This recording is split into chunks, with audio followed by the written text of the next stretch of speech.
Sargelien kwam het gebouw leeg te staan. De kerk weer oestallig na de fusie met de kerken van Raad.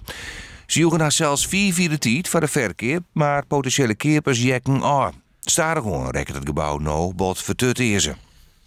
We zitten eigenlijk met een hand niet hier van hoe nou verder. En vandaar eigenlijk de oproep in de Stimviem en in de plaatselijke media om de kerken echt nog weer eens een keer goed onder aandacht te brengen van wat doen we ermee. Er moet voor 1 januari 2019 een oplossing komen. Zo net, dan wordt een sloopvergunning onvregen.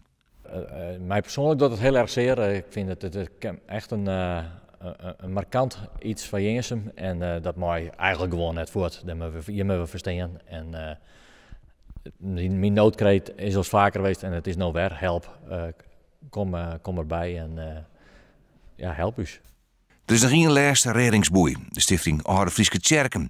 Die neemt Tjerken oer als een Rijksmonument binnen. De Mauritiustjerken is dat net.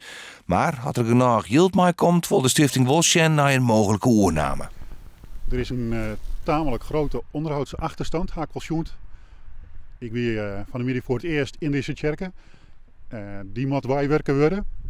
En daarna is er een haatsom nodig, een instandhoudingsfonds, met het rendement waarvan wij het volslijne onderhoud betalen moeten kennen. En dat is dubbelt zo volle als je een oorentjerken oernemen.